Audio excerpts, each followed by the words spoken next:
بسم اللہ الرحمن الرحیم وَإِذْ غَدَوْتَ مِنْ أَهْلِكَ تُبَوِّئُ الْمُؤْمِنِينَ مَقَاعِدَ لِلْقِتَالِ، اور جب تم روانہ ہوئے صبح کے وقت، غدوتا کا معنی ہوتا ہے صبح کے وقت روانہ ہونا۔ جب تم روانہ ہوئے صبح کے وقت من اہلک اپنے گھر سے یا دولت خانہ سے، تبوئ المؤمنین قائم کرتے تھے مسلمانوں کو مقاعد مورچوں پر، للقتال جنگ کے لیے، واللہ سمیع علیم اور اللہ سنتا جانتا ہے۔ اذ ہمت طائفتان منکم ان تفشلا، جب قصد کیا یا ارادہ کیا طائفتین منکم دو گروہوں نے تم میں سے، ان تفشلا کہ بزدلی اختیار کریں، بزدل ہو جائیں، واللہ ولیہما اور اللہ والی ہے ان دونوں کا یا ان کو سنبھالنے والا ہے، وعلی اللہ فلیتوکل المؤمنون اور اللہ پر ہی پس بھروسہ ہے مومنوں کا، یا توکل ہے مومنوں کا۔ یہ آیات کریمہ جنگ احد کے بارے میں نازل ہوئی ہیں۔ یہ آپ نے سنا ہوا ہے، یہ پہلے یہ گزر گیا کہ حضور اقدس صلی اللہ علیہ وسلم نے بنفس نفیس 19 جہاد میں شرکت فرمائی ہے، 19 جہادوں میں، اور ان میں سے 9 جہادوں میں جو ہے وہ بڑی زوروں کی لڑائی بھی ہوئی ہے۔ ان 19 جہادوں میں سے پہلا جہاد وہ غزوہ بدر، جس کا واقعہ آپ نے پیچھے سن لیا ہے۔ تو غزوہ بدر جو ہے یہ سن 2 ہجری میں رمضان المبارک میں ہوا۔ ٹھیک اس کے 1 سال بعد، 1 سال 1 ماہ بعد، شوال میں سن 3 ہجری میں غزوہ احد ہوا ہے۔ اس کی وجہ یہ تھی کہ جب غزوہ بدر سے یہ کفار مکہ، قریش، یہ جب واپس لوٹے شکست کھا کر، یہ واپس جب گئے مکہ میں، ان کو وہاں پہ پھر چین نہیں آ رہا تھا، ان کو سکون نہیں تھا وہاں پہ کہ جی کیسے یہ ہو گیا کہ ہم 1000 کی تعداد میں اور مسلمان 313، تو پھر بھی ہمیں شکست ہو گئی ہے، تو لہٰذا اب ہم اور زیادہ مضبوط طریقہ سے حملہ کریں گے، بدر کا بدلہ جو ہے نا یہ مسلمانوں سے لینا ہے۔ یہ سوچ کر ادھر ابو سفیان جنگ بدر سے پہلے قریش مکہ نے ابو سفیان کو بھیجا تھا ملک شام کی طرف تجارت کے لیے، تجارت کی غرض سے، اور اس نیت سے بھیجا تھا یا یہ انہوں نے آپس میں طے کیا تھا کہ اس سے جو بھی منافع ہوگا اس منافع سے ہم جنگی ساز و سامان جو ہے نا یہ خریدیں گے مسلمانوں کے خلاف جنگ کرنے کے لیے۔ تو یہ وہاں سے مدینہ سے گزر کے انہوں نے راستہ اور اپنا لیا، وہاں سے یہ دوسرے راستے سے ہوتے ہوئے مکہ میں پہنچ گئے، جبکہ مکہ والے جو ہے نا وہ ایک مطلب جو متعین راستہ ہے اس راستے سے ہوتے ہوئے وہ مدینہ پہنچ گئے۔ اب یہ ابو سفیان اور اس کے ساتھ جو 50 ساتھی تھے اس کے،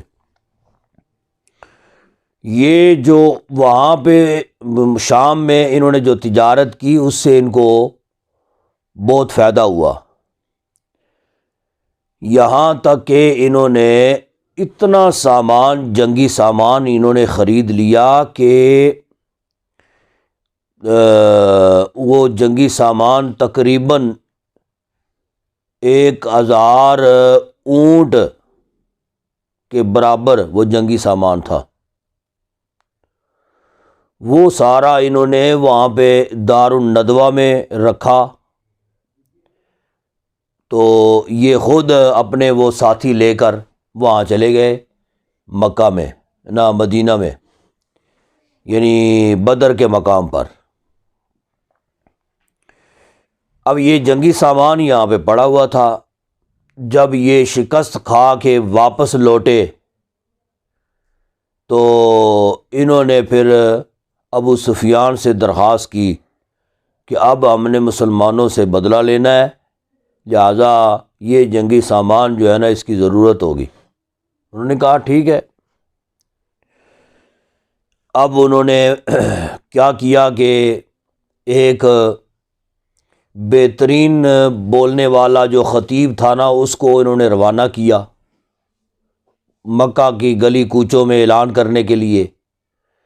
کچھ عورتوں کو جو گانے بجانے والی تھیں ان کو انہوں نے بھیجا مکہ کے گلی کوچوں میں اعلان کرنے کے لیے کہ جی جانا ہے، مسلمانوں سے بدلہ لینے جانا ہے، لہذا پہنچے جی، سارے پہنچے جی۔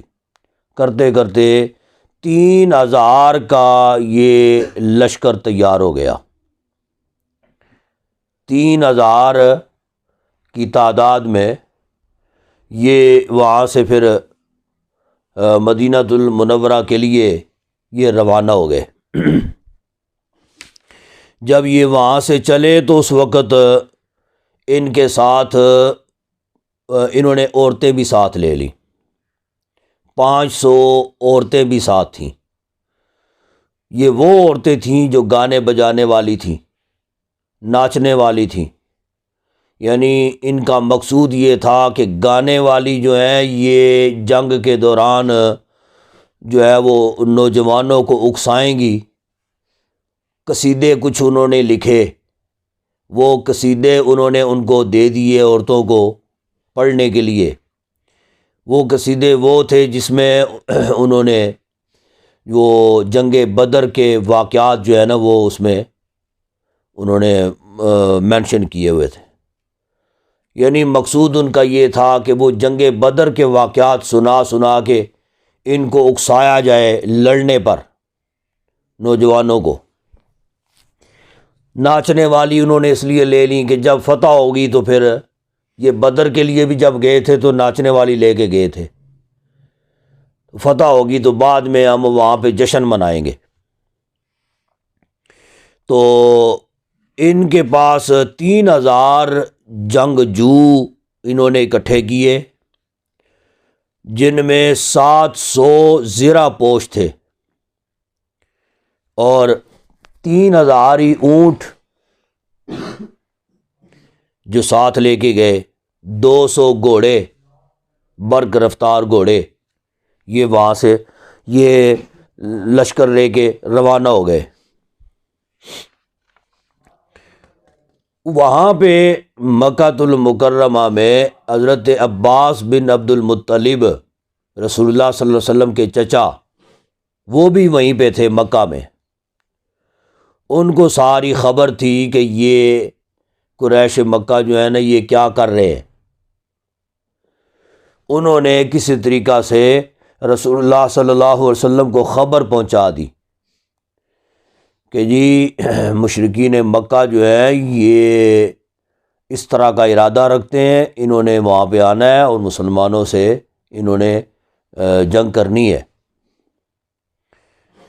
حضور اقدس صلی اللہ علیہ وسلم کو جب یہ خبر ہوئی تو نبی پاک صلی اللہ علیہ وسلم نے حضرت خباب بن منظر رضی اللہ تعالی عنہ، حضور کے صحابی ہیں، ان کو حضور نے بھیجا کہ یہ خبر آئی ہے، پتہ چلا ہے، اب نہ جانے کہ وہاں پہ ہیں مکہ میں، وہاں سے روانہ ہو گئے، اگر روانہ ہو گئے تو راستے میں کہاں پہ پہنچے ہیں، کتنے لوگ ہیں، کتنا ان کے پاس ساز و سامان ہے، جنگی ساز و سامان، وہ ساری ڈیٹیل جو ہے نا یہ مجھے آ کے پھر دو، تم جاؤ اور روانہ ہو جاؤ اور جا کے ان کی ساری تفصیل جو ہے نا یہ آگے مجھے دینی ہے۔ وہ روانہ ہو گئے وہاں سے، تو انہوں نے دیکھا کہ مدینۃ المنورہ سے 6 میل کے فاصلے پہ ذوالحلیفہ ایک علاقہ آتا ہے، وہاں تک یہ لشکر جو ہے نا یہ پہنچ چکا تھا۔ تو انہوں نے وہ ساری ان سے مطلب ادھر کی ڈیٹیل جو ہے نا وہ لی اور آ کے حضور اقدس صلی اللہ علیہ وسلم کو آ کے خبر کر دی، بتا دیا کہ جی وہ آ رہے ہیں اور ذوالحلیفہ تک پہنچے، اتنے ان کے لوگ ہیں اور اتنے جنگجو ہیں، اتنے جناب علی وہ ساز و سامان ان کے پاس ہے، فلاں فلاں، وہ سارا جو ہے نا وہ فگر انہوں نے آ کے حضور کو بتا دی۔ حضور نبی کریم صلی اللہ علیہ وسلم نے بھی منادی کروا دی مدینہ میں، اور صلاح مشورہ کے لیے کہ اب ہمیں کیا کرنا چاہیے۔ لوگوں کو بلا لیا، اس میں عبداللہ بن ابی منافقوں کا جو سردار تھا اس کو بھی بلا لیا، وہ بھی آ گیا، اس کے ساتھ اس کے ساتھی جو ہیں نا وہ بھی آ گئے۔ اب حضور نے ان سے پوچھا کہ یہ معاملہ ہے، مشرکین وہاں سے نکل کے تو مدینہ کے قریب پہنچ گئے، لہٰذا اب ہمیں کیا کرنا چاہیے؟ 2 قسم کی رائے لوگ دینے لگے۔ عبداللہ بن ابی اور اس کے ساتھی اور مزید کچھ صحابہ، ان کی رائے یہ تھی، انہوں نے کہا کہ جی ہمیں مدینہ سے باہر نہیں نکلنا چاہیے، مدینہ میں ہی ہمیں رہنا چاہیے، یہ ہمارا علاقہ ہے، ہمارا یہ شہر ہے، ہمارے گھر جو ہے نا یہ یہاں پہ ہے۔ تو وہ آ کے مدینہ میں گھس کے تو ہمیں مار ہی نہیں سکتے، جی یعنی ہمارے پاس جو ہے نا یہاں سے لڑنے کے اسباب ہمارے پاس زیادہ ہیں، جی تو لہٰذا ہم مدینہ میں ہی رہتے ہیں، اور ان کا جو ہے نا وہ دفاع ہم مدینہ میں رہ کے کریں گے۔ اگر انہوں نے محاصرہ بھی کر لیا آگے مدینے کا تو ہم کسی حکمت عملی کے تحت ان سے اندر سے بھی حملہ کر سکتے ہیں اور پیچھے سے بھی حملہ کر سکتے ہیں، تو لہٰذا یہ ہونا چاہیے۔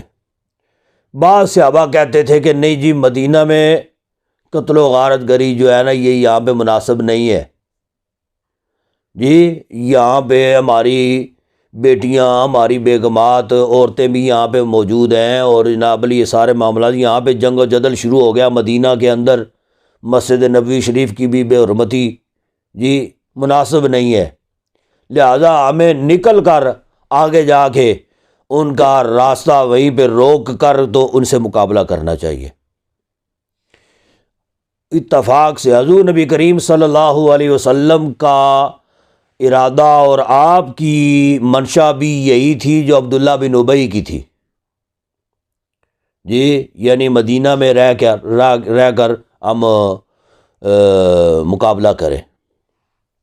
لیکن جو دوسری رائے والے تھے احباب، وہ تعداد میں زیادہ تھے، تو حضور نبی کریم صلی اللہ علیہ وسلم نے ان کی رائے کو ترجیح دی کہ جی ان کی رائے جو یہ تعداد میں زیادہ لوگ ہیں، لہذا ہم مدینہ سے نکل کر تو یہ مقابلہ کریں گے۔ یہ معاملہ جو ہے یہ جمعہ کے روز یہ میٹنگ ہوئی ہے۔ تو حضور نبی کریم صلی اللہ علیہ وسلم نے پھر خطبہ ارشاد فرمایا، خطبہ ارشاد فرمانے کے بعد پھر اپنے دولت قدہ میں تشریف لے گئے، ساتھ حضرت ابوبکر صدیق، عمر فاروق رضی اللہ تعالیٰ عنہما، یہ دونوں بھی حضور کے ساتھ ان کے اجرے میں تشریف لے گئے۔ حضور نبی کریم صلی اللہ علیہ وسلم نے وہاں پہ جنگی لباس جو ہے نا حضور نے زیب تن فرمایا، جی یعنی زرہ وغیرہ پہنی، وہ خول پہنا اوپر جو پہنتے ہیں، پورا جنگی ساز و سامان، جنگی لباس جو ہے یہ آپ نے زیب تن فرمایا، اور اپنی تلوار جو ہے نا ذوالفقار اس کا نام تھا، ذوالفقار تلوار جو ہے نا وہ ایسے 2 شاخوں والی تھی، وہی تلوار حضور نبی کریم صلی اللہ علیہ وسلم نے حضرت علی المرتضیٰ کو وہ عنایت فرمائی بعد میں۔ وہ حضور کی اپنی ملکیت، یہ جنگ بدر میں یہ مال غنیمت میں حضور نبی کریم صلی اللہ علیہ وسلم کے حصے میں آئی تھی وہ، تو وہ تلوار حضور نے جو ہے نا وہ کندھے پہ لٹکائی، تو بڑی شان سے حضور اقدس صلی اللہ علیہ وسلم اپنے حجرہ سے باہر تشریف لائے۔ جب باہر تشریف لائے تو کچھ صحابہ جو باہر کی رائے رکھتے تھے نا، وہ اللہ کی تعداد میں زیادہ تھے، ان میں سے 2-3 صحابہ جو ہے نا وہ آگے بڑھے، انہوں نے کہا کہ یا رسول اللہ ہم سے غلطی ہو گئی، ہم نے آپ کی رائے کے مخالف اپنی رائے جو ہے نا یہ قائم کیا اور آپ کو بتائی ہے، لہٰذا ہم معذرت کرتے ہیں، جیسے آپ کا حکم ہے، یعنی مدینہ میں رہ کر مقابلہ کرنا چاہتے ہیں، جیسے آپ کا حکم ہے ہم بھی آپ کے حکم کے مطابق آپ کے حکم کی تابع داری کرتے ہوئے مدینہ سے ہی ہم مقابلہ کریں گے۔ لیکن حضور نبی کریم صلی اللہ علیہ وسلم نے فرمایا کہ نبی کی یہ شان نہیں ہے کہ جنگی لباس پہن لے اور پھر اس کو اتار دے، اب یہ لباس پہن لیا ہے، اب ہم جنگ کے لیے روانہ ہوں گے، جو مرضی ہو جائے، ٹھیک ہے، تو لہٰذا اب جو ہے جنگ کے لیے مجاہدین جو ہے نا یہ تیار ہو جائے۔ حضور نے پھر اعلان فرمایا، یہاں تک کہ پھر مجاہدین 1000 کی تعداد میں جمع ہو گئے۔ ان کی تعداد مجاہدین کی کتنی تھی؟ 1000۔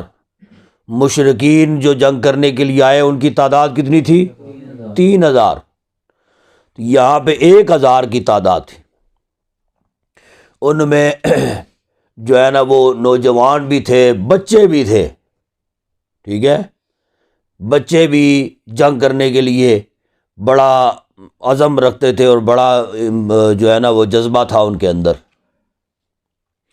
وہ بھی روانہ ہو گئے۔ ان میں حضرت سمرہ اور حضرت رافع، حضور نبی کریم صلی اللہ علیہ وسلم نے رافع نہ وہ بہت چھوٹے تھے تو حضور نے ان کو واپس بھیج دیا، کہا کہ جی آپ جنگ پہ نہیں جا سکتے، آپ زیادہ چھوٹے ہو۔ تو رافع جو ہے نا وہ ان کے بارے میں باقی صحابہ نے سفارش کی، انہوں نے کہا یا رسول اللہ یہ گو کہ یہ بچہ ہے لیکن اس کا نشانہ بڑا پختہ ہے، یہ تیر باز بہت کمال کا ہے، آپ اس کو اگر اجازت عطا فرما دیں تو یہ تیروں کے ساتھ یہ حملہ کرے گا وہاں پہ۔ حضور نے اجازت دے دی، کہا ٹھیک ہے۔ اب سمرہ جو تھے وہ پریشان ہو گئے کہ رافع کو اجازت مل گئی ہے، مجھے اجازت نہیں ملی۔ انہوں نے کہا یا رسول اللہ آپ نے اس کو اجازت دے دی ہے تو مجھے بھی اجازت عطا فرمائے۔ تو حضور نے پہلے تو منع فرمایا، کہا کہ نہیں، کہا کہ جی آپ ہماری دونوں کی جو ہے نا وہ لڑائی کروا لیں، میں اس سے زیادہ طاقت رکھتا ہوں، جی تو اگر میں نے اس کو بچھاڑ دیا تو پھر اس کا مطلب ہے کہ مجھے بھی اجازت ہو سکتی ہے، اگر میں ہار گیا تو پھر ٹھیک ہے، نہ اجازت دے، کہا ٹھیک ہے۔ تو وہ ان دونوں نے لڑائی کی، تو وہ حضرت رافع کو سمرہ نے بچھاڑ دیا، وہ سمرہ نے خود بچھاڑا یا وہ خود گر گئے نیچے جان بوجھ کے، یعنی ایک پلان کے تحت کہ جی مجھے تو اجازت تو مل ہی گئی ہے تو میرے تو فعل اب اس کو بھی اجازت مل جائے، تو وہ خود ہی گر گئے۔ تو حضور نبی کریم صلی اللہ علیہ وسلم نے سمرہ کو بھی اجازت عطا فرما دی۔ تو یہ قافلہ جو ہے یہ پھر روانہ ہوا، اور یہ وہاں سے جب قافلہ روانہ ہوا تو حضور نبی کریم صلی اللہ علیہ وسلم نے اپنے پیچھے مدینہ المنورہ کے لیے عبداللہ بن مکتوم کو جانشین اپنا بنا کے، اپنا خلیفہ بنا کے تو مقرر فرمایا مدینہ میں، ٹھیک ہے، یعنی پیچھے نمازوں کا سلسلہ آیا، کوئی آیا گیا، کوئی معاملات مدینہ کے جو ہیں وہ ان کی دیکھ بھال کے لیے عبداللہ بن مکتوم کو حضور نبی کریم صلی اللہ علیہ وسلم نے اپنے پیچھے چھوڑا۔ پھر یہ قافلہ جو ہے یہ روانہ ہوا، یہ پھر مدینہ شریف سے 3 میل کے فاصلے پر، یعنی وہ مزید آگے آ گئے تھے، 3 میل کے فاصلے پر میدان احد میں یہ جو اپنا احد پہاڑ ہے، احد پہاڑ کے بالکل ساتھ میدان احد ہے، وہاں پہ یہ جنگ ہوئی ہے مدینہ شریف سے 3 میل کے فاصلے پر۔ اور اس کو یہ احد جو ہے یہ کیوں کہا جاتا ہے؟ یہ احد پہاڑ، باقی پہاڑوں کا سلسلہ اگر آپ دیکھیں نا، ایک پہاڑ کے ساتھ دوسرا پہاڑ ملا ہوا ہوتا ہے، پھر وہ تیسرا پہاڑ اس کے ساتھ ملا ہوا ہوتا ہے، اس طرح یہ ایک سلسلہ پہاڑوں کا، پہاڑی سلسلہ جو ہوتا ہے نا وہ پہاڑ ہی پہاڑ ہوتے ہیں، لیکن یہ پہاڑ جو ہے نا یہ ایک الگ تھلگ، باقی پہاڑوں سے بالکل الگ ایک پہاڑ تھا، اس وجہ سے احد سے احد بنا، یعنی اکیلا پہاڑ، تو اس وجہ سے اس کو احد کہا جاتا ہے۔ وہاں پہنچ کر حضور نبی کریم صلی اللہ علیہ وسلم نے اب اپنے لشکر کی جو ہے وہ ترتیب فرمائی، کہاں پہ کھڑا ہونا ہے، کس کو کہاں پہ کھڑا ہونا ہے، ترتیب آپ نے فرمائی۔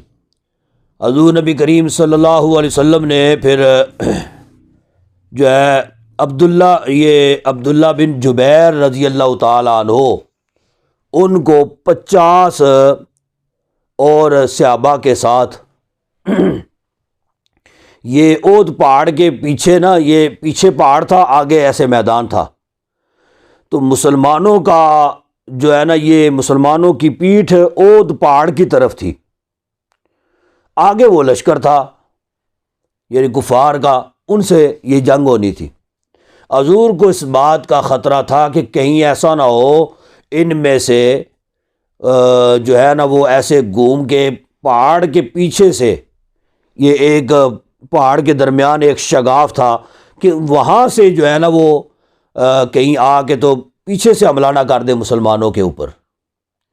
حضور نبی کریم صلی اللہ علیہ وسلم نے 50 صحابہ، ان کے امیر حضرت عبداللہ بن جبیر کو مقرر فرمایا، ان کو یہ جو ہے نا نصیحت فرمائی حضور نبی کریم صلی اللہ علیہ وسلم نے کہ جاؤ اور یہ جو شگاف ہے نا وہاں پہ جا کے تم نے پہرا دینا ہے، وہاں سے کوئی کافر جو ہے نا یہ آگے نہیں آنا چاہیے، ٹھیک ہے، اگر کوئی پیچھے سے آئے بس اس پر حملہ کر کے اس کو مار دو، وہیں پہ آگے نہیں کوئی آنا چاہیے۔ تو ساتھ ہی یہ تاکید فرمائی کہ جو ہے نا جنگ کی صورتحال جو بھی ہو، مسلمانوں کو شکست ہو، فتح ہو، جو بھی ہو، تم نے یہ درہ جو ہے نا یہ چھوڑنا نہیں ہے، ٹھیک ہے، یہ چھوڑنا نہیں ہے، جب تک میرا حکم نہ آ جائے تمہاری طرف کہ تم واپس لوٹ آؤ، اس وقت تک یہ درہ نہیں چھوڑنا، یہ تاکید حضور نے فرمائی ان کو وہاں پہ متعین فرما دیا۔ اور پھر وہ جنگ کا سلسلہ جو ہے وہ وہاں سے پھر شروع ہوتا ہے۔ چنانچہ اب وہ 1000 کی تعداد تھی نا مسلمانوں کی، حضور نبی کریم صلی اللہ علیہ وسلم نے جب مدینہ سے آپ نے رخت سفر باندھا تھا، اس وقت 1000 وہ جو تھے ان میں 300 منافقین بھی تھے، 700 جو صحیح معنوں میں مسلمان تھے وہ تھے، 300 منافقین بھی اس میں شامل تھے۔ اب جب وہ وہاں پہ پہنچے تو عبداللہ بن ابی نے دیکھا کہ وہ جی اتنا بڑا لشکر ہے، 3000 کی تعداد ہے، تو یہاں پہ جو ہے یہ تعداد بہت کم ہے، 3 گنا وہ تعداد زیادہ ہے۔ پھر اس نے اپنے ساتھیوں کو بہکانا شروع کر دیا، کہا کہ جی میں نے کہا تھا نا کہ مدینہ میں رہ کے جو ہے نا وہ جنگ کرتے ہیں، میں نے یہ رائے دی تھی، لیکن حضور نے میری رائے کو ترجیح نہیں دی اور باقی ساتھیوں کی رائے کو ترجیح دی، یہاں پہ آ گئے، ہمارا تو ارادہ کوئی نہیں ہے اب مرنے کا، لہذا ہم تو واپس جانے لگے ہیں۔ جب وہ واپس ہوا تو اس کے 300 ساتھی بھی اس کے ساتھ ہو لیے۔ اب عین جنگ کے دوران عبداللہ بن ابی اور اس کے 300 ساتھی جو ہے نا وہ واپس ہو گئے مدینہ کو۔ اب مسلمانوں کی تعداد 700 رہ گئی۔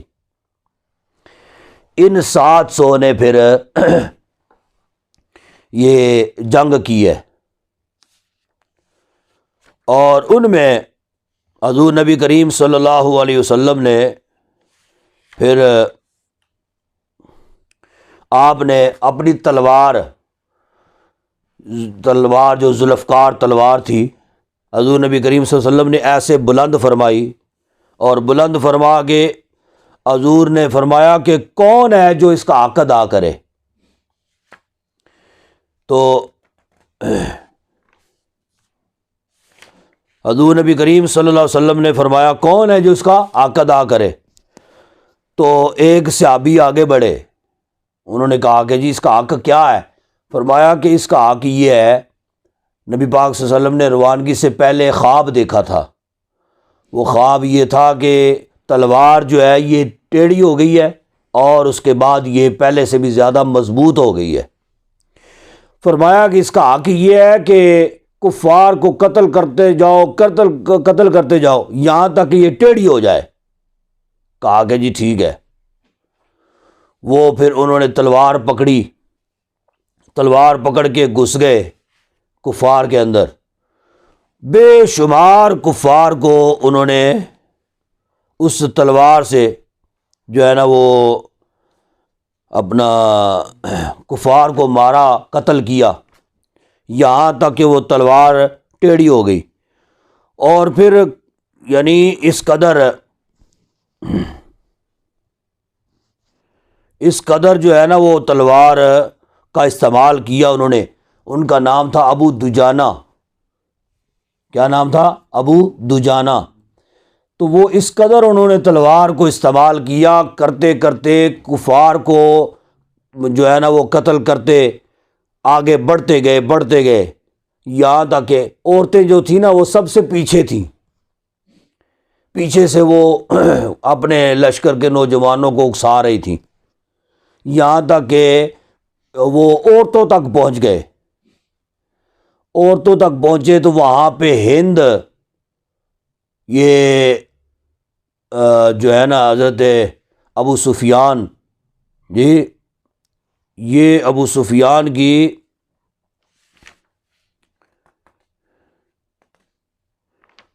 اہلیہ ہیں، حضرت ہند جو ہیں، جی تو یہ ابو سفیان کی اہلیہ ہیں، یہ حضرت امیر معاویہ رضی اللہ تعالیٰ عنہ ان کی یہ والدہ ہے ہند۔ تو یہ ہند تک پہنچ گئے، اس وقت یہ کفار کی طرف سے آئی تھی، ٹھیک ہے۔ مسلمان نہیں تھی اس وقت، ہند تک پہنچ گئے۔ جب ہند تک پہنچے تو انہوں نے کہا کہ یہ میں تو عورت ہوں، تو اسلام میں تو عورت کو قتل کرنے کی ممانعت ہے۔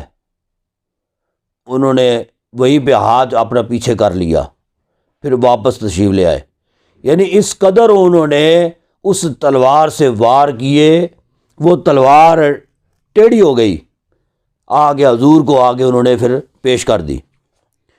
اس کے بعد جنگ کا سلسلہ اس طرح ہوا، ابو عامر راہب یہ اپنے 50 ساتھیوں کو لے کر آگے بڑھا مسلمانوں کی طرف۔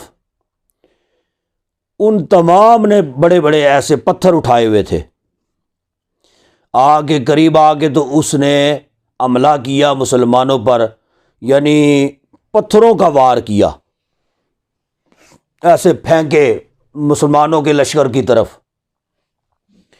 جب اس نے یہ پتھروں کا وار کیا تو پھر مسلمانوں نے بھی جوابی کارروائی کی، جب پتھر برسائے ان کے اوپر تو پھر وہ بھاگے، بے شمار اس میں زخمی ہوئے۔ یہ سلسلہ ہوتا رہا۔ پھر وہاں سے طلحہ بن طلحہ وہ آگے بڑھا، اس کو کہتے ہیں مبازرت کی جنگ۔ مبازرت تو مبازرت کی جنگ یہ ہوتی ہے کہ مطلب ایک ادھر سے بڑھتا ہے آگے، وہ آگے کہتا ہے میرا مقابل کوئی ہے تو وہ آگے آئے، پھر یہاں سے ایک آگے بڑھتا ہے، ان دونوں کی جنگ ہوتی ہے۔ پھر مطلب ادھر کا مر جائے یا ادھر کا کوئی شہید ہو جائے، البتہ وہ پھر ایک اور ادھر سے آ جائے گا، پھر ادھر سے ایک نکلے گا، اس طرح یہ جنگ ہوتی ہے۔ طلحہ بن طلحہ جو ہے نا، یہ جو کفار کی طرف سے یہ آگے بڑھا، اس نے آ کے للکارا کہ کون ہے میرا مقابل جو آگے آئے اور لڑے مجھ سے۔ حضرت علی المرتضیٰ شیر خدا رضی اللہ تعالیٰ عنہ وہ آگے بڑھے، آپ نے ایک ہی وار کیا ایسے سر کے اوپر، تو اس کا سر جو ہے نا ایسے 2 ٹکڑے ہو گیا، ابھی مرا نہیں تھا وہیں پہ گر گیا۔ حضرت علی المرتضیٰ واپس آ گئے، واپس آئے تو باقی مسلمانوں نے پھر پوچھا علی المرتضیٰ سے کہ وہ زخمی تو ہو گیا تھا، گر گیا تھا، ایک ہی وار کر کے سر قلم کر دیتے، ختم کر دیتے اس کو۔ کہا کہ یہ ضرب حیدری ہے، جی یہ اس کو جو ضرب لگی ہے یہ ضرب حیدری ہے، ضرب حیدری کا کوئی بھی کبھی بچا نہیں ہے، تو یہ بھی نہیں بچے گا، مر جائے گا۔ بس کچھ ہی دیر کے بعد وہ تڑپتے تڑپتے مر گیا۔ اس کے بعد پھر جنگ جو ہے نا یہ ایسی شروع ہوئی، بس وہ یعنی گمسان کی جنگ جس کو کہتے ہیں، گمسان کی جنگ شروع ہو گئی، یعنی یک بارگی ادھر سے بھی حملہ ہو گیا، ادھر سے بھی انہوں نے مقابلہ کرنا شروع کر دیا۔ جب گمسان کی جنگ ہوئی تو پھر مسلمانوں نے بہت زیادہ ایسے قتل و غارت کرنا شروع کر دی، یہاں تک بے شمار کفار جو ہے نا یہ واصل جہنم ہوئے۔ پھر باقی جو تھے وہ ان کے قدم لڑکھڑا گئے، ان میں سے پھر وہ اپنی جان کے لالے بھی کئیوں کو پڑ جاتے ہیں نا، وہ ان کے قدم پیچھے ہٹنا شروع ہو گئے، پیچھے ہٹتے ہٹتے پھر انہوں نے آگے بھاگنا شروع کر دیا۔ صورتحال یہ تھی کہ وہ آگے آگے بھاگ رہے تھے، پیچھے مسلمان ان کے پیچھے پیچھے بھاگ رہے تھے۔ کچھ مسلمان وہیں پہ مال غنیمت لوٹنا شروع ہو گئے۔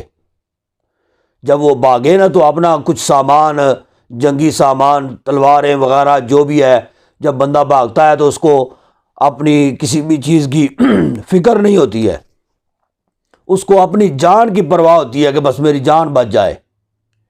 تو وہ سامان وہیں پہ کچھ پھینکا اور بھاگ کھڑے ہوئے، یعنی ایسے جیسے آگے جانور ہوں، بھیڑ بکریاں ہوں اور پیچھے جو ہے انسان ہو اور ان کو بھگا رہے ہوں، اس طرح وہ آگے آگے بھاگ رہے تھے، پیچھے پیچھے مسلمان۔ کچھ مسلمان مال غنیمت لوٹ رہے تھے۔ اب وہ پیچھے عبداللہ بن جبیر کے جو ساتھ تھے 50 آدمی، وہ منظر یہ دیکھ رہے تھے، کیونکہ اوپر تھے نا، وہ درے کے اوپر تو بلندی پر تھے، نیچے میدان تھا، وہ سارا منظر یہ دیکھ رہے تھے۔ انہوں نے سمجھا کہ مسلمانوں کو فتح ہو گئی ہے، کہ کفار جو ہے نا یہ بھاگ رہے ہیں آگے اور مسلمان ان کو بھگا رہے ہیں، اور بعض مسلمان جو ہے نا یہ مال غنیمت وہ تقسیم کر اپنا جمع کر رہے ہیں۔ انہوں نے سمجھا کہ مسلمانوں کو فتح ہو گئی، وہ پھر انہوں نے وہ درہ جو ہے نا وہ چھوڑ دیا۔ عبداللہ بن جبیر رضی اللہ تعالیٰ عنہ وہ کہنے لگے حضور نبی کریم صلی اللہ علیہ وسلم نے فرمایا تھا کہ جب تک میرا حکم نہ آئے درہ نہیں چھوڑنا ہے، لیکن انہوں نے کہا کہ جی بس مسلمانوں کی فتح تک ہی ہم نے یہاں پہ ٹھہرنا تھا، فتح ہو گئی ہے، اب پیچھے کیا رہ گیا ہے؟ مسلمان مال غنیمت لوٹ رہے ہیں، تو لہٰذا اس کا مطلب ہے کہ فتح ہو گئی ہے۔ اب ان میں سے عبداللہ بن جبیر اور ان کے 7 ساتھی وہ وہیں پہ رہ گئے، باقی سارے میدان کی طرف چلے گئے۔ یہ ٹوٹل 8 بندے جو ہیں نا یہ یہاں پہ رہ گئے۔ اب ہوا کیا کہ کفار نے یہ جب دیکھا کہ درہ سے لوگ نیچے آ گئے، خالد بن ولید اور ان کے ساتھ کچھ اور ساتھی ان کے، انہوں نے گھوم کے ایسے پیچھے سے آگے ان پر حملہ کر دیا۔ جب ان پر حملہ کیا وہ 8 کے 8 وہیں پہ شہید ہو گئے۔ ان کو پھر راستہ مل گیا، مسلمان اپنے جو ہے نا وہ معاملات میں لگے ہوئے ہیں کہ جی کفار بھاگ کھڑے ہوئے، اس کا مطلب ہے کہ مسلمانوں کو فتح ہو گئی ہے۔ البتہ وہ اپنے حال میں مگن، اور پیچھے سے وہ مطمئن تھے کہ جی مسلمان پیچھے کھڑے کیے ہوئے ہیں اور وہ کفار کو پیچھے سے تو آنے نہیں دیں گے۔ البتہ وہ اپنے حال میں مگن تھے، ان تمام نے پیچھے سے آ کے تو حملہ کر دیا مسلمانوں کے اوپر۔ جب پیچھے سے حملہ ہوا اب یہ مسلمانوں کے قدم بھی لڑکھڑا گئے، ٹھیک ہے۔ حالانکہ بظاہر اللہ تبارک و تعالیٰ نے مسلمانوں کو فتح عطا فرمائی تھی کہ کفار اس طرح اگر باقاعدہ وہ جنگ کر جیسے ہوتی ہے اس طرح وہ جنگ کر رہے تھے تو پھر تو مسلمانوں کو شکست دے ہی نہیں سکتے تھے جی، لیکن جو پیچھے سے انہوں نے حملہ کر دیا، اب مسلمان جو ہے نا وہ بالکل اکے بکے ہو گئے اور ہوش و حواس کھو بیٹھے کہ یہ کیا ہو گیا۔ صورتحال یہ تھی کہ ایسے وہ لڑ رہے تھے کہ نہیں ان کو پتہ چل رہا تھا کہ ہم کافر کو مار رہے ہیں یا مسلمان کو مار رہے ہیں۔ کئی مسلمانوں کے ہاتھوں سے ہی شہید ہوئے جی، تو اس وجہ سے یہ سارا معاملہ جو ہے نا وہاں پہ ہوا۔ ایک وہاں پہ یہ جو ہند تھی نا، اس نے ہند کا باپ جو تھا وہ جنگ بدر میں قتل ہو گیا تھا جی، کفار کی طرف سے گیا تھا نا لڑنے، قتل ہو گیا تھا۔ اس نے یہ تہیہ کر لیا تھا کہ میں نے اپنے باپ کا بدلہ لینا ہے۔ ایک اور جو ہے نا مشرکین مکہ میں سے وہ قتل ہو گیا تھا اپنا جنگ بدر میں، پہلی جنگ میں۔ اس کے بھتیجے نے بھی ارادہ کر لیا کہ جی میں نے بھی اپنے چچے کا جو ہے نا یہ بدلہ لینا ہے۔ اس کا ایک غلام تھا واشی، تو واشی اس کا غلام تھا۔ اس نے واشی کو کہا ان دونوں کو قتل کرنے والے جو ہے نا حضرت حمزہ رضی اللہ تعالیٰ عنہ، حضور کے چچا، ان دونوں کو قتل کرنے والے حضرت حمزہ تھے۔ تو انہوں نے کیا کیا کہ اس نے واشی کو کہا کہ تم اگر حضرت حمزہ کو قتل کر دو تو میں تمہیں آزاد کر دوں گا۔ اس نے کہا ٹھیک ہے۔ اسی واشی کو ہند نے بھی جو ہے نا یہ آفر کی، کہا کہ میرے باپ کے قاتل کو، حضرت حمزہ کو اگر تم قتل کر دو تو میں تمہیں بے شمار سونا جو ہے نا یہ تمہیں دوں گی۔ تو اس نے کہا کہ ٹھیک ہے، دونوں طرف سے اس کو آفر ہوئی۔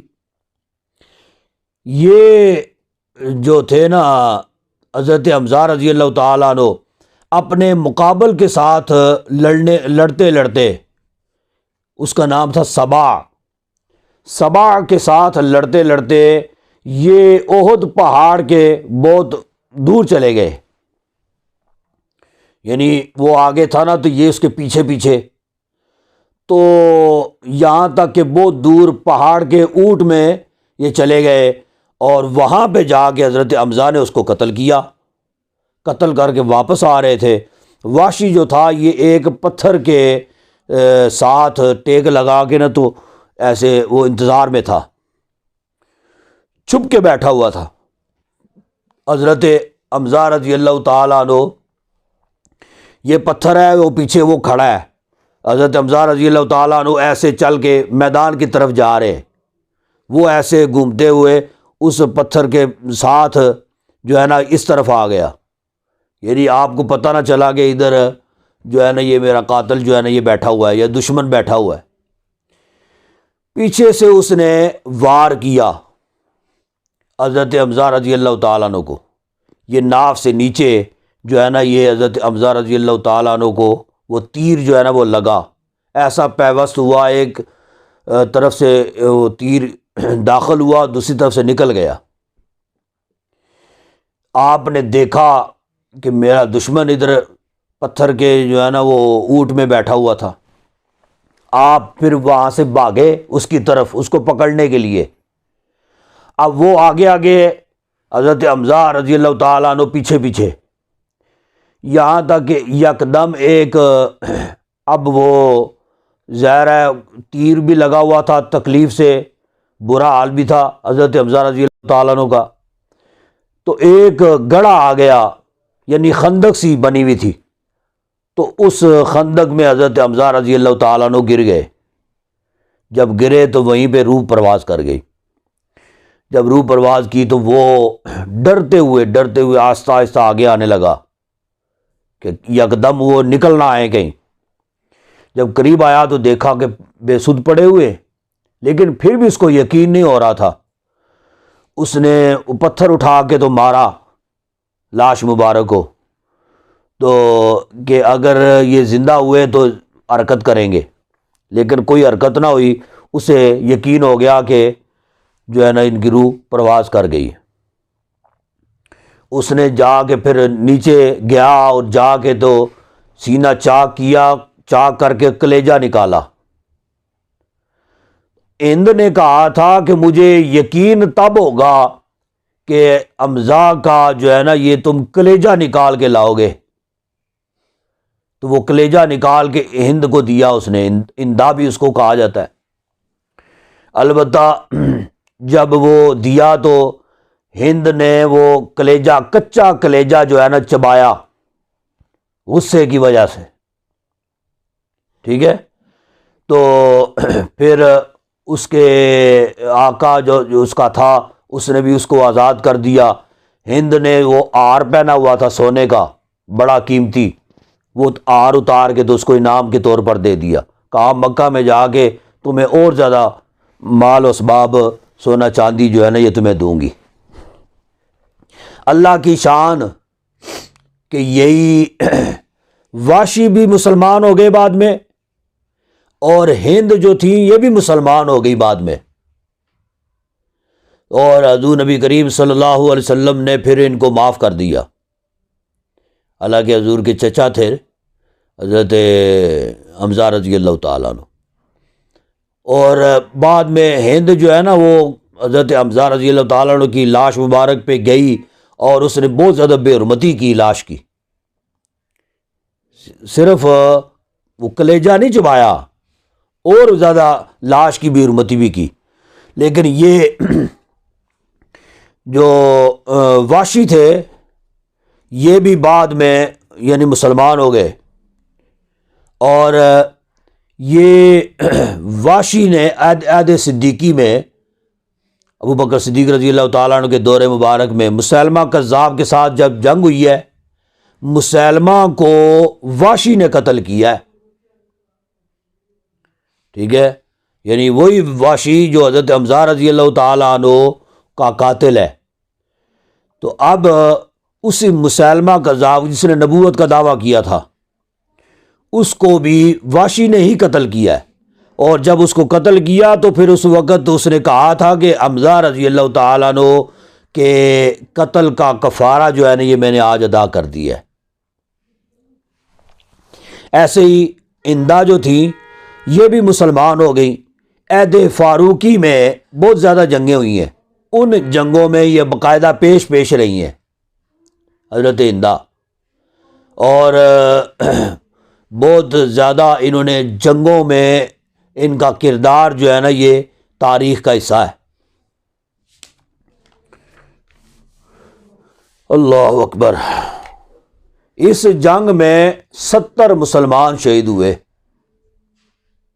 جیسے جنگ بدر میں 70 کفار مارے گئے تھے، 70 گرفتار ہوئے تھے، قیدی بنا دیے گئے، ایسے یہاں پہ اس جنگ میں بھی 70 مسلمان شہید ہوئے، اور حضرت حمزہ رضی اللہ تعالیٰ عنہ ان کا مقام اتنا بلند و بالا ہے، حضور نبی کریم صلی اللہ علیہ وسلم نے ان پر 70 بار نماز جنازہ ادا کی ہے۔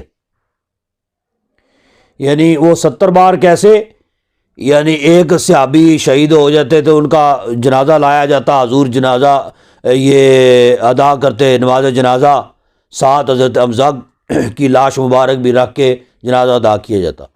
ہر صحابی کے ساتھ حضرت حمزہ کی لاش مبارک کو بھی رکھا گیا اور ان کی نماز جنازہ بھی ادا کی۔ اس طرح 70 بار نماز جنازہ حضرت حمزہ رضی اللہ تعالیٰ عنہ کی ادا کی گئی۔ ہاں جی، وَلَقَدْ نَصَرَكُمُ اللَّهُ بِبَدْرٍ وَأَنْتُمْ أَذِلَّةٌ۔ آج سبق بھی بہت زیادہ دینا ہے تو یہ جو طویل گفتگو تھی وہ ختم ہو گئی، آگے بس مختصر سی۔ وَلَقَدْ نَصَرَكُمُ اللَّهُ بِبَدْرٍ وَأَنْتُمْ أَذِلَّةٌ، اور البتہ تحقیق مدد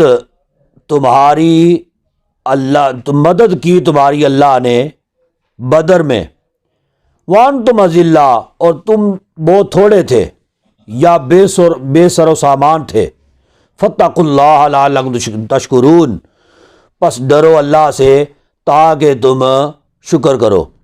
اِذْ تَقُولُ لِلْمُؤْمِنِينَ، یعنی بدر میں اگر تم 313 تھے تو اللہ تبارک و تعالیٰ نے جو ہے وہ بدر میں تمہیں فتح و نصرت عطا کی ہے، ٹھیک ہے، تو لہذا یہاں پہ اگر تم سے کچھ گڑبڑ ہو گئی ہے تو یہ ہرگز نہ سوچو کہ تم تعداد میں تھوڑے تھے اس وجہ سے تمہیں شکست ہوئی ہے جی، یا تمہیں مار پڑی ہے احد میں، ٹھیک ہے، ایسے ہو ہی نہیں سکتا۔ یعنی یہ تعداد کا کم ہونا یہ شکست کا سبب نہیں ہے، صرف اور صرف اللہ تبارک و تعالیٰ کا توکل اور اللہ سے ڈر کے بندہ ثابت قدمی کے ساتھ اگر جنگ لڑے، تھوڑے بھی جو ہے نا وہ بہت زیادہ اپنا کارنامہ سر انجام دے دیتے ہیں۔ اِذْ تَقُولُ لِلْمُؤْمِنِينَ أَلَنْ يَكْفِيَكُمْ، جب فرماتے تھے آپ مومنوں کو، اِذْ تَقُولُ لِلْمُؤْمِنِينَ، جب آپ اے محبوب تم مسلمانوں سے فرماتے تھے، أَلَنْ يَكْفِيَكُمْ أَنْ يُمِدَّكُمْ، کیا تمہیں یہ کافی نہیں کہ تمہاری مدد کرے، رب تمہاری مدد کرے، ربکم تمہاری رب مدد کرے، بِثَلَاثَةِ آلَافٍ مِّنَ الْمَلَائِكَةِ مُنزَلِينَ، 3000 فرشتوں کے ساتھ، ٹھیک ہے، جو اتارے ہوئے 3000 فرشتوں کے ساتھ اللہ تبارک و تعالیٰ تمہاری مدد کرے۔ یعنی مقصد کیا ہے؟ یعنی اس جنگ میں جب وہ 3000 تھے مسلمان 700 رہ گئے، اللہ رب العزت نے 3000 فرشتوں کے ذریعہ سے ان کی مدد فرمائی۔ لیکن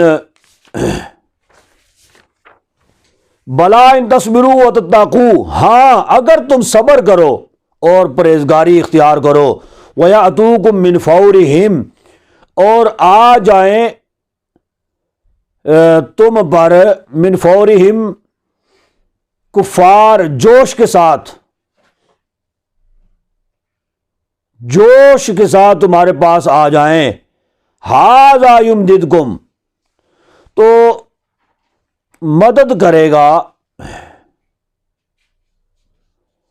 یہ یمددکم مدد کرے گا تمہاری، ربکم تمہارا رب، بخمسۃ آلاف من الملائکۃ مسومین، 5000 فرشتوں کے ساتھ جو نشان والے ہیں۔ سمجھ آئیے؟ یعنی اگر تم عزم پختہ اگر رکھ لو تو اللہ تبارک و تعالیٰ 3000 کے بجائے 5000 فرشتے بھی نازل فرما سکتا ہے، کوئی ایسی بات نہیں ہے۔ سمجھ آ گئی ہے؟ لیکن یہاں پہ یہ قابل توجہ بات ہے کہ اللہ تبارک و تعالیٰ نے 3000 فرشتے اگر بھیجے ہیں تو پھر بھی وہ اگر چاہتے تو سارے کفار کو جو ہے نا وہ مطلب ختم کر سکتے تھے، مار سکتے تھے، جبکہ ایسا نہیں ہوا۔ 3000 فرشتے، وہ فرشتے 3000 کے بجائے ایک فرشتہ بھی اللہ تبارک و تعالیٰ نازل فرما دے تو وہ زمین کا وہ حصہ جہاں پہ کفار کھڑے ہیں ایسے اٹھا کے تو ایسے پلٹ دے، تو فرشتے کے پاس اتنی طاقت ہوتی ہے نا۔ تو 3000 فرشتے جو ہیں نا یہ اللہ تبارک و تعالیٰ نے نازل فرمائے۔ اب یہ یہاں پہ سمجھنے والی بات یہ ہے کہ ان 3000 فرشتوں کو نازل کرنے کا مقصد کفار کو قتل کرنا نہیں تھا، اس لیے کہ ان میں سے کئی جو ہیں وہ بعد میں مسلمان بھی ہوئے، یہ مسلمان ہو کے حضور کے قدموں میں وہ آ کر گرے، مسلمان ہو گئے، تو اس وجہ سے ان کو قتل کرنا مقصود نہیں تھا، فقط مسلمانوں کو فتح دینا جو ہے نا اور ان کو شکست دینا مقصود تھا۔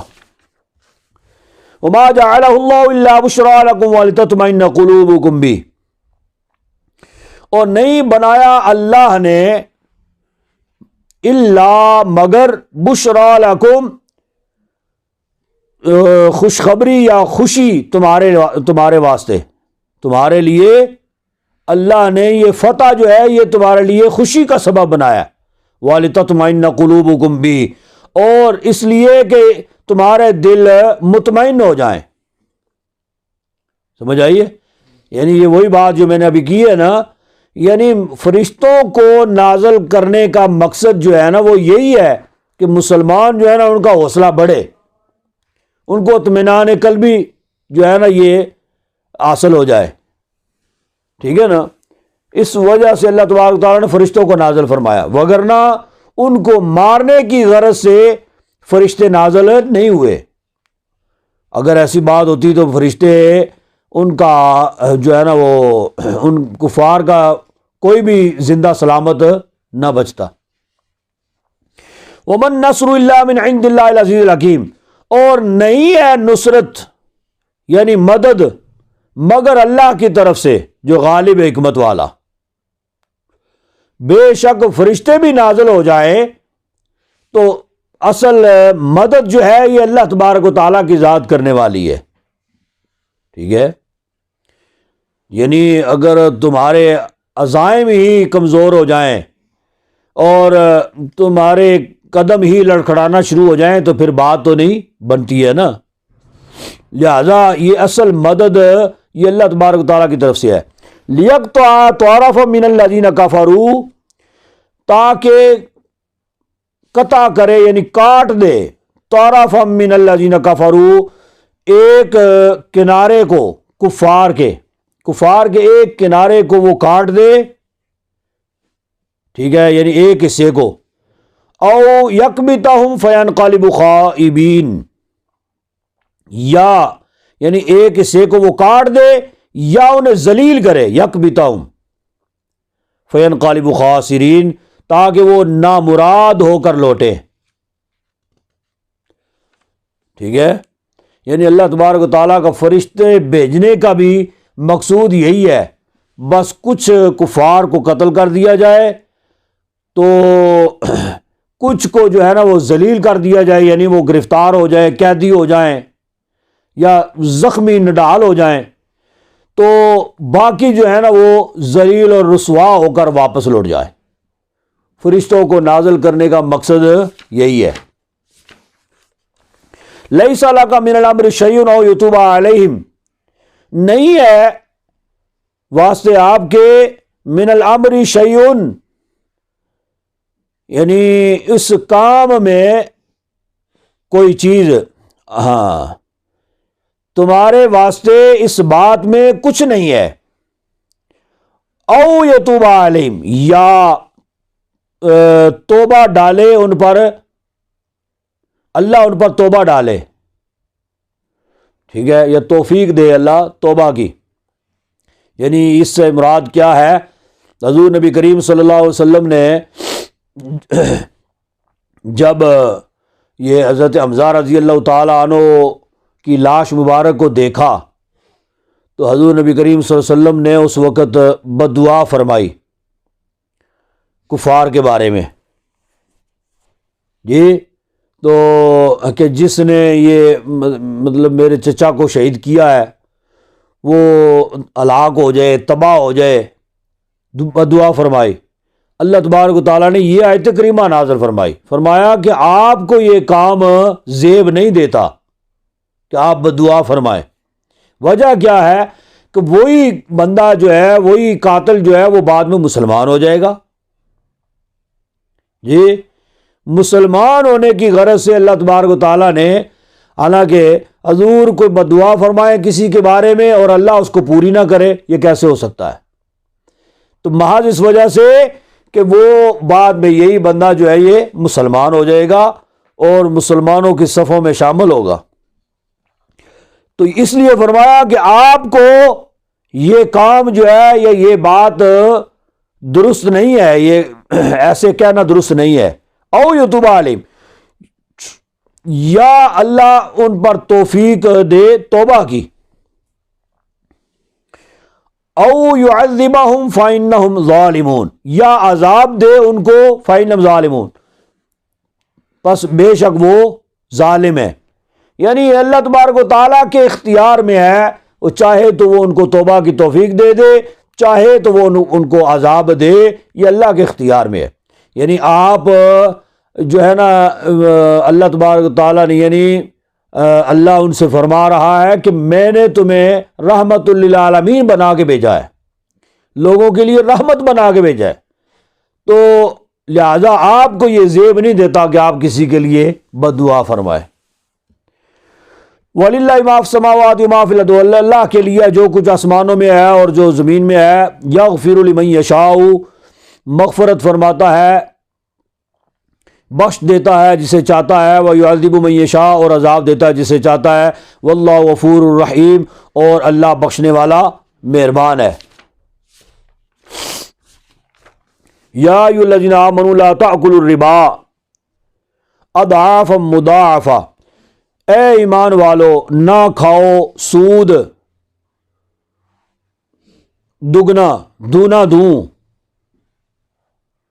جی سود نہ کھاؤ دونا دوں، واتقوا اللہ لعلکم تفلحون، اور ڈرو اللہ سے تاکہ تم فلاح پا جاؤ، واتقوا النار التی اعدت للکافرین، اور ڈرو اس آگ سے جو تیار کی گئی ہے کافروں کے لیے۔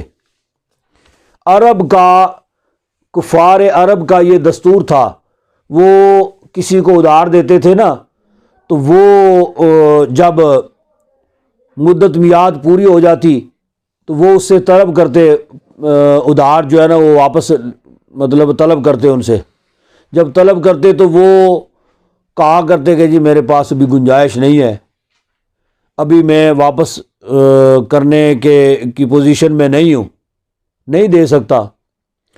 وہ اس کو کہا کرتے تھے کہ مقروض کو کہ تم ایسے کرو کہ تم قرض جو ہے نا یہ بڑھا دو، ہم تمہیں مہلت دے دیتے ہیں، ہم وقت جو ہے نا یہ بڑھا دیتے ہیں، ٹھیک ہے۔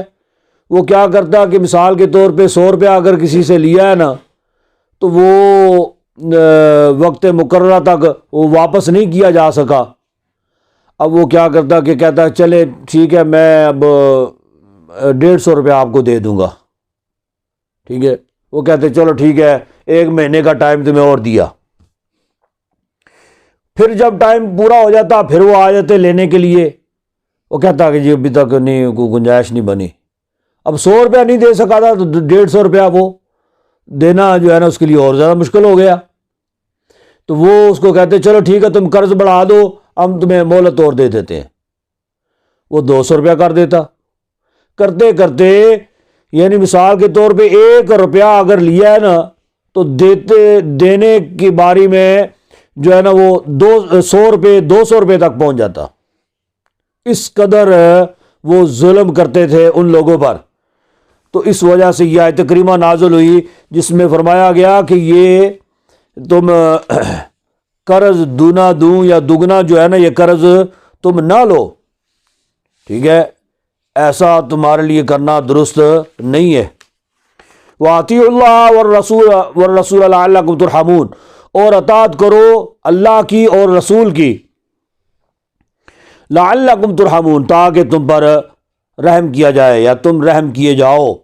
وسارعوا الی مغفرۃ من ربکم، اور جلدی کرو بخشش کی طرف، من ربکم اپنے رب کی طرف سے، وجنت، اور جنت کی طرف جلدی کرو، عرضها السماوات والارض، کون سی جنت؟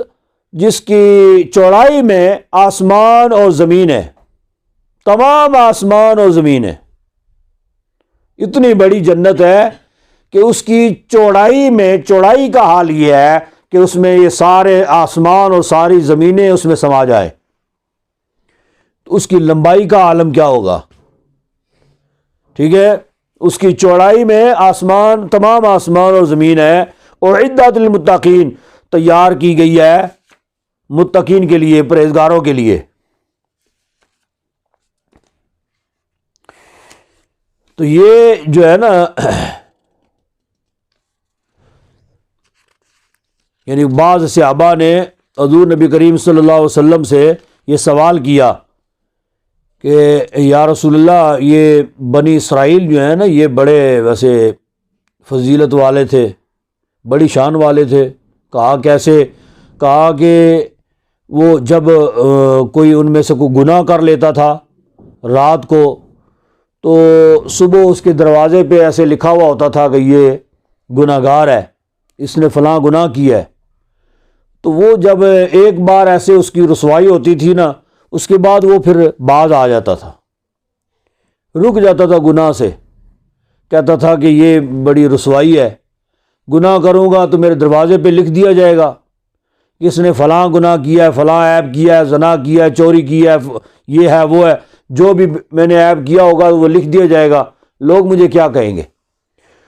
تو وہ اس رسوائی سے بچنے کے لیے وہ گناہ چھوڑ دیتے تھے۔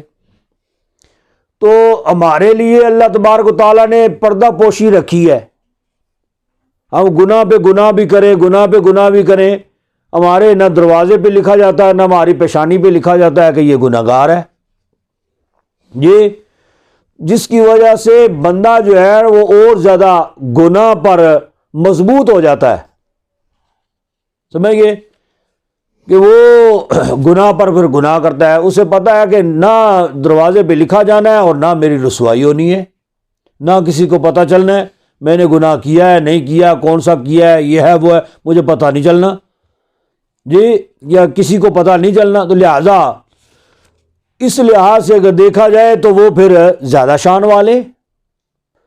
تب یہ آیت کریمہ نازل ہوئی جس میں فرمایا گیا کہ تم اپنے اللہ اور اس کے رسول صلی اللہ علیہ وسلم کی تابع داری کرو، یہ تم پر اللہ کا کرم ہے کہ اس نے تمہیں رسوائی سے بچایا، اب تم پر یہ لازم ہے اللہ اور اس کے رسول صلی اللہ علیہ وسلم کے احکامات کی تابع داری کرو اور اس کے مطابق اپنی زندگی کو گزارو۔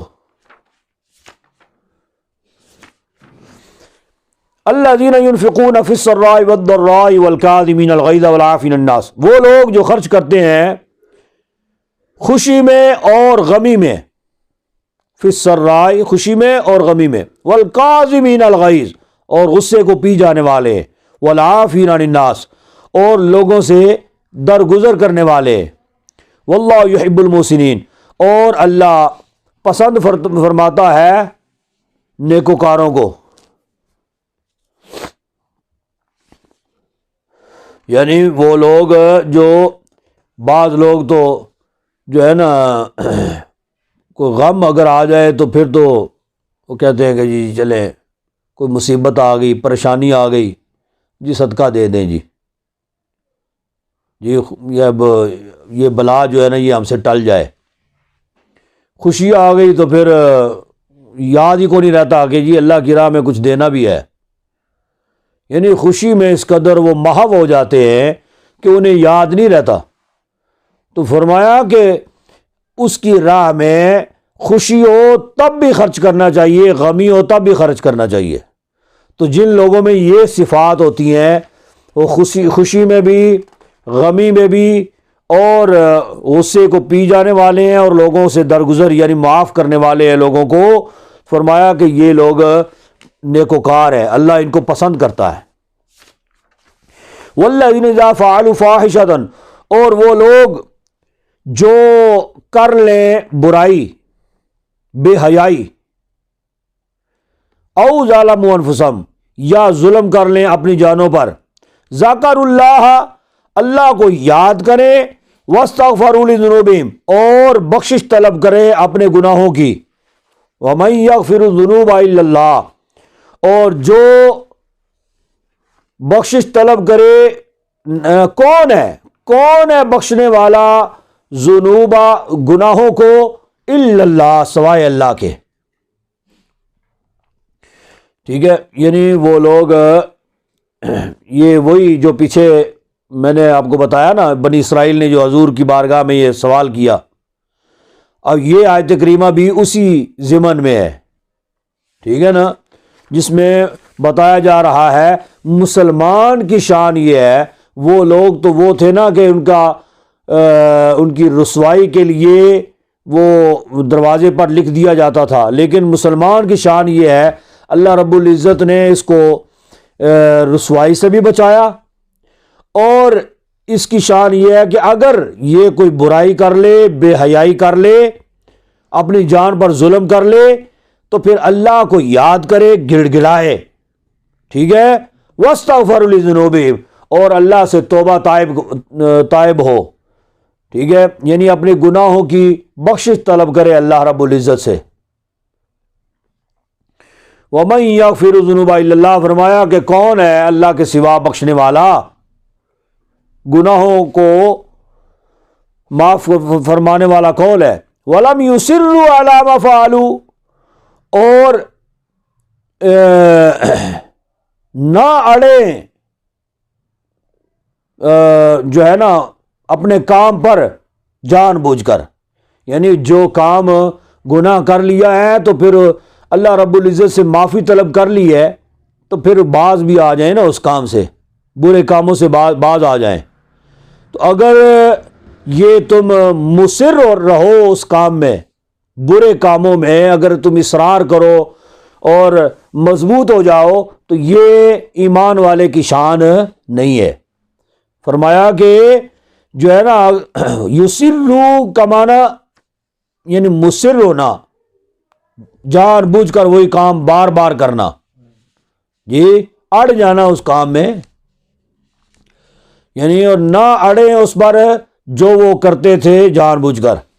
اولئک جزاؤہم یہ وہ لوگ ہیں کہ ان کی جزا یا ان کا بدلہ مغفرۃ من ربہم بخشش ہے ان کے رب کی طرف سے، وجنات تجری اور باغات ہیں جن کے نیچے من تحتہا الانہار نہریں رواں ہیں، خالدین فیہا اس میں ہمیشہ رہیں گے، ونعم اجر العاملین اور کیا ہی اچھا یہ بدلہ ہے یہ عاملین یہ کام کرنے والوں کا، یہ کیا ہی اچھا، ان کام کرنے والوں کا کیا ہی اچھا بدلہ ہے. قد خلت من قبلکم سنن فسیروا فی الارض، تم سے پہلے گزر گئے، تم سے پہلے کچھ طریقے. فسیروا فی الارض، سنن سنت اسی سے ہے نا، سنت طریقہ. تم سے پہلے کچھ طریقے گزر گئے. فسیروا فی الارض،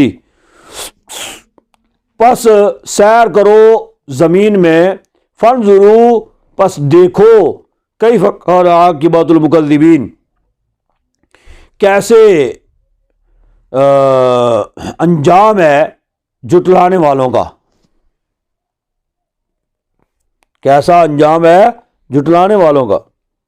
یعنی کہ اگر تم ان کی مثالیں دیتے ہو کہ وہ جو ہے وہ اپنا نام ان کے لکھ دیے جاتے تھے، برائیوں کا تذکرہ ہو جاتا تھا اور لوگ وہ باز آ جاتے تھے، فرمایا کہ ان کا جو ہے نا وہ گزر گئی ہیں وہ قومیں، ان کے طریقہ کار وہ گزر گئے. اور پھر یعنی غور و فکر کرو. فسیروا فی الارض کا مطلب یہ ہے کہ زمین پر چلو، اس سے مراد یہ ہے کہ غور و فکر کرو کہ ان لوگوں کا انجام جو ہے نا یہ کیا ہوا تھا. اللہ تبارک تعالیٰ نے ان پر عذاب بھی کون کون سے کیسے کیسے نازل کیے. ٹھیک ہے. ھذا بیان للناس، یہ بیان ہے لوگوں کے لیے. وہدن، اور ہدایت ہے. وموعظۃ للمتقین، اور نصیحت ہے پرہیزگاروں کے لیے. ولا تہنوا ولا تحزنوا، نہ سستی کرو اور نہ غمگین ہو. وانتم الاعلون، اور تم ہی غالب ہو. ان کنتم مومنین، اگر تم ایمان والے ہو. ٹھیک ہے. یعنی وہ مسلمان کو جو ہے نا، مسلمانوں کو جنگ احد میں بعد میں جو معاملہ درپیش ہوا اور مسلمان کافی شہید ہوئے، اس وجہ سے پھر مسلمان بہت زیادہ پریشان ہوئے، غمگین ہو گئے. فرمایا کہ تم نہ سستی کرو اور نہ غم کرو، غمگین ہو اگر تم ایمان والے ہو.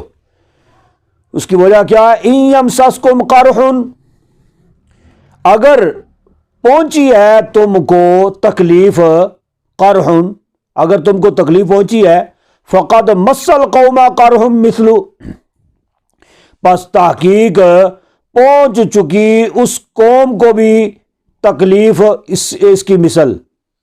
یعنی پیچھے جنگ بدر بھی تو گزرا ہے نا، اس جنگ بدر میں جو حالات ان کے ہوئے ہیں وہ بھی تمہارے سامنے ہے. تو یہ غمگین ہونے والی بات نہیں ہے. یہ اللہ تبارک و تعالیٰ کی قدرت کے فیصلے ہیں. کبھی پلڑا ادھر کا بھاری ہو گیا، کبھی ادھر کا بھاری ہو گیا. ٹھیک ہے. لہذا غمگین ہونے کی ضرورت نہیں ہے. وَتِلْكَ الْأَيَّامُ نُدَاوِلُهَا بَيْنَ النَّاسِ، یہ ایام ہے، یہ دن ہے کہ اللہ تبارک و تعالیٰ لوگوں کے درمیان گھماتا ہے. ٹھیک ہے. یعنی یہ ادھر اس وقت ان کو شکست ہوئی تھی، اب مسلمانوں کو ہو گئی ہے، تو غمگین ہونے والی بات نہیں ہے. تمہیں اپنا عزم جو ہے نا یہ پختہ رکھنا چاہیے. اپنا پختہ عزم یہ تمہارے پاس ہونا چاہیے، تاکہ کل کو پھر اگر یہ نوبت آئے تو تم یہ اس غلطی سے تم سبق حاصل کرو. وَلِيَعْلَمَ اللَّهُ الَّذِينَ آمَنُوا، اور تاکہ، ویسے تو اس کا معنی یعلم کا معنی ہوتا ہے جان لینا، لیکن یہاں پہ پہچان، تاکہ پہچان لے اللہ ایمان والوں کو. وَيَتَّخِذَ مِنْكُمْ شُهَدَاءَ، اور بنائے تم کو شہید. ٹھیک ہے. وَاللَّهُ لَا يُحِبُّ الظَّالِمِينَ، یعنی اللہ تبارک و تعالیٰ جو ہے نا یہ معاملہ جو ہوا ہے، اس میں ایک تو یہ پتہ چل گیا کہ ایمان والے جو ہے نا یہ کون ہیں، ان کی پہچان ہو جائے. وَاللَّهُ لَا يُحِبُّ الظَّالِمِينَ، اور اللہ نہیں پسند فرماتا ظالموں کو.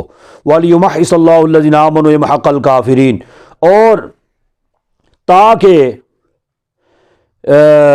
نکھار دے اللہ ایمان والوں کو اور مٹا دے کافروں کو. وَيَمْحَقَ الْكَافِرِينَ، نکھار دے ایمان والوں کو اور مٹا دے کافروں کو۔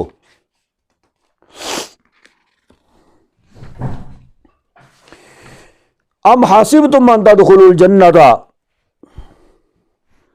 کیا تم نے گمان کر لیا، خیال کر لیا، ان تدخلوا الجنۃ کہ تم داخل ہوگے جنت میں، وَلَمَّا يَعْلَمِ اللَّهُ الَّذِينَ جَاهَدُوا، جنت میں کون داخل ہوگا یہ بھی ساتھ بتا دیا رب العزت نے، وَلَمَّا يَعْلَمِ اللَّهُ الَّذِينَ جَاهَدُوا،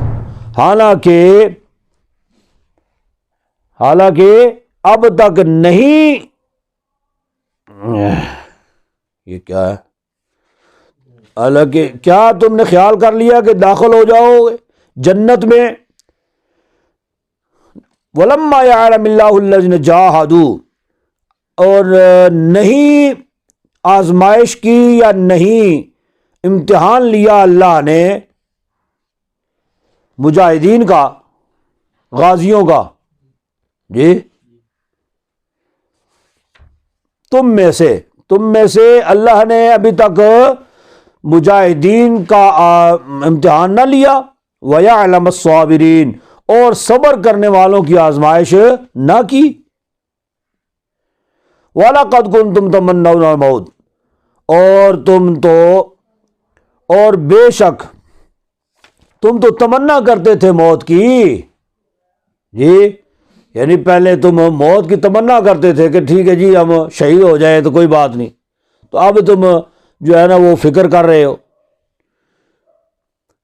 تم تو تمنا کرتے تھے موت کی، من قبل ان تلقوا، اس کے ملنے سے پہلے، فقد رأیتموہ، پس دیکھ لیا اس کو، موت کو، اب موت نظر آئی ہے، وانتم تنظرون، اور تم دیکھ رہے تھے، ٹھیک ہے، وعلینا البلاغ۔